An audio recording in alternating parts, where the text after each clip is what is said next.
Inyo, Sir Renato. Welcome po sa ating program po. Yan at magandang gabi sa lahat ng ating tagapakinig online at sa ating radio station ng Bombo Radio Dagupan.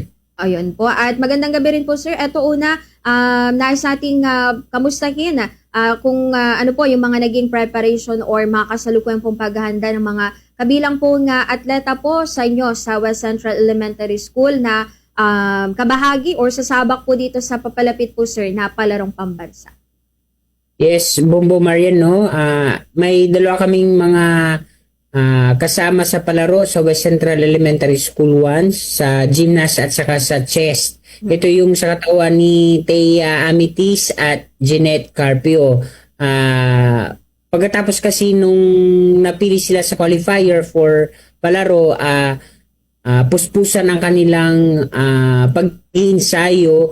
Mayroon silang trainer at coach na itinalaga ng Division of East. Actually doon sila sa school nagtitrain doon sa gymnast. Ganun din sa chess. So dire-diretso yung kanilang pag-iinsayo at the same time kahit na mayroong mga nung halimbawa nung election ay tuloy-tuloy pa rin yung kanilang pag-iinsayo. At ngayon nga, sila'y pumunta na ng Ilocos Norte para sumabak sa palaro. Okay po. Etong mga athletes po ninyo na ito, Sir, kasama na rin po nilang bumiyahe, pati rin po yung mga coaches po at mga buong delegates po galing sa inyo, Sir. Tama ka, no? Kaninang madaling araw sila umalis, alas 3 ng umaga, umalis. Kasama yung mga coaches at mga kasama nilang mga delegates na kasama sa palaro.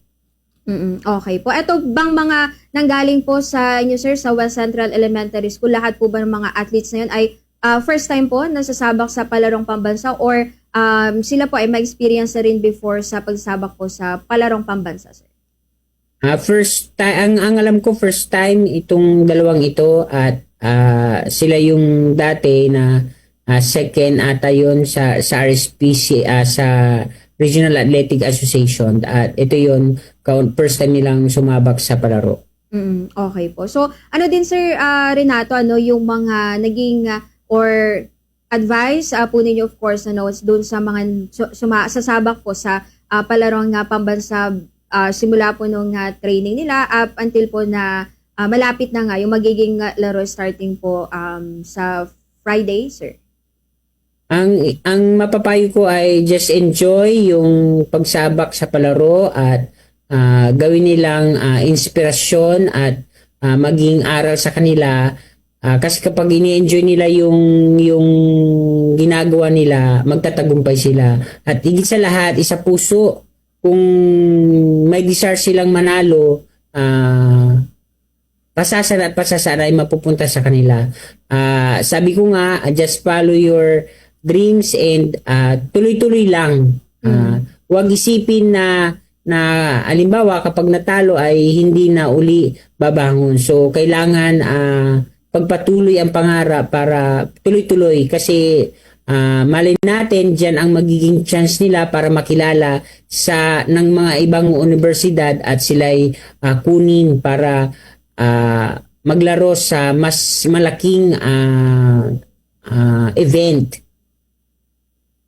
Okay po. Ito po ba, Sir Renato, ngayon mas madami po ba sa ngayon yung mga nakasali sa palarong pambansa na mga student athletes nyo po or kumpara po nung last po na palarong pambansa, Sir?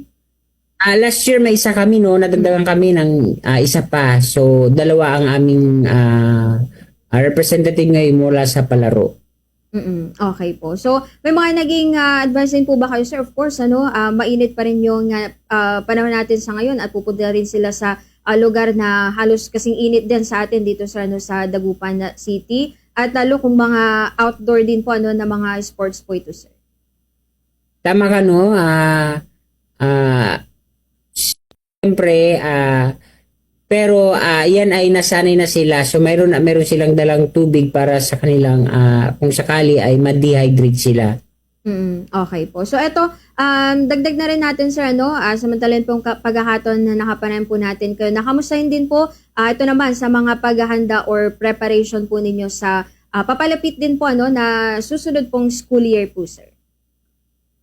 tama ka, Bumbo Maria, no? Sa June 9 ang nalalapit na Brigada Eskwela.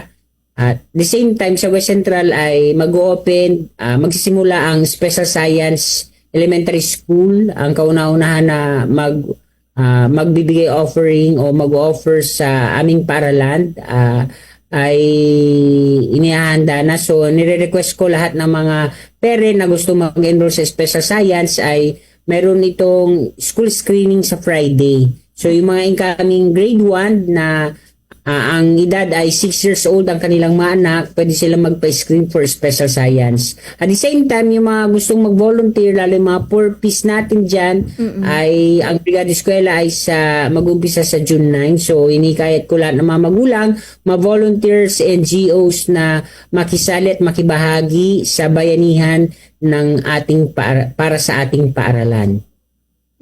Okay po. So, bali po, Sir Renato, etong kailan naman po yung pagtanggap po ninyo ng mga pwede ng Yes, for elementary school. okay. Etong papasok po na panibagong school year po, Sir Renato, meron po ba kayong target number of etong enrollees na ma-meet po, sir? Tama ka, Ma'am Maria, no? Last year ay 1,600 ang aming enrollees. Dahil mayroon kaming bagong curriculum na Special Science ay na-expect na mas tatas ito ng kulang-kulang ng 2,000. Pero kung sakali, matarget namin. Hello, sir? Hello? Okay, sir. Go ahead po. Yun. Ang sabi ko nga, ang target namin last year ay 1,000. Ang enrollees namin ay 1,666. So, baka inaasad namin na ito dahil meron kaming bagong curriculum na Special Science for elementary school. Ang pinaka-target namin ay hindi ko kulangin sa 2,000. Okay po. So, siguro, panghuli na lang po, Sir Renato, baka may mga dagdag pa po kayong mga abiso sa mga mag-aaral dyan po sa West Central Elementary School. At lalo, sabi niyo nga po, papalapit na rin po itong brigada at panibagong school year po. Lahat po ng ating mga magulang, mga volunteers, NGOs, tara na. Malapit na ang pasukan sa June 9.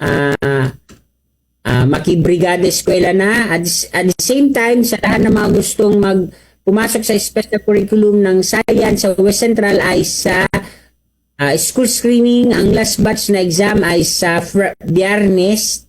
So, yung hindi pa nakakapag-exam, pwede pa magpa-school screening para ma-qualify doon sa screening. Okay po. So, ayun po, muli maraming salamat po, Sir Renato, sa oras ninyo at magandang gabi po, sir. Maraming salamat, Bumbo Marian, at maraming salamat muli. Magandang gabi sa ating mga tagapakinig.